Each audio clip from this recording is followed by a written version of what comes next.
కొన్ని చోట్లేమో సంతకమే లేదు.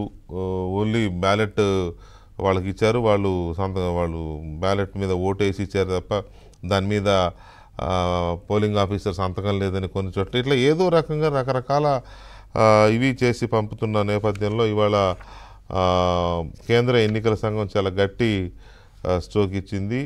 అక్కడ సంతకం పెట్టిన అధికారి ఆ సంతకం మాత్రమే ఉంటే సరిపోతుంది.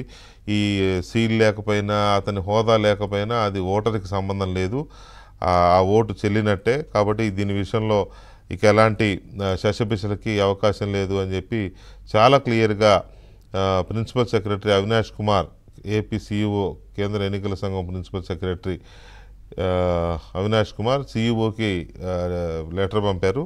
దీంతో వైసీపీ ఒక్కసారిగా షాక్ తిన్నట్టయింది. అయితే అప్పటికే హైకోర్టులో లంచ్ మోషన్ పిటిషన్ మూవ్ చేసి ఉన్నారు కాబట్టి అక్కడేమన్నా ఇదవుద్దేమో చూశారు. బట్ అది ఇంకా ఏమీ వర్కౌట్ అయినట్లేదు.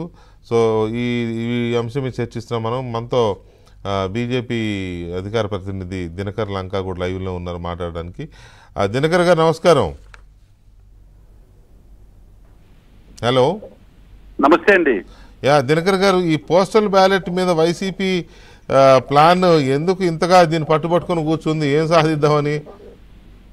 ఫస్ట్ ఇది సాంకేతికపరమైన అంశం. దాని మీద ఎలక్షన్ కమిషన్ ఆఫ్ ఇండియా వివరణ ఇచ్చింది.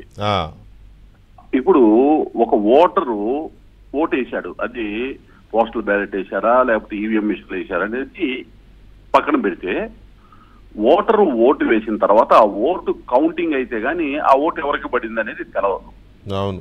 ఇంతలోపే అంత తొందరపడిపోయి పలానా రకమైనటువంటి సాంకేతికమైన సమస్యలు చూపించి ఈ ఓటు చెల్లదు, ఈ ఓటు చెల్లుద్ది అనే రకమైన మాటలు మాట్లాడుతూ ఉన్నారంటే ఓటమికి గ్రౌండ్స్ ఆల్రెడీ ప్రిపేర్ చేసుకుంటున్నారు అనేది ఒకటి.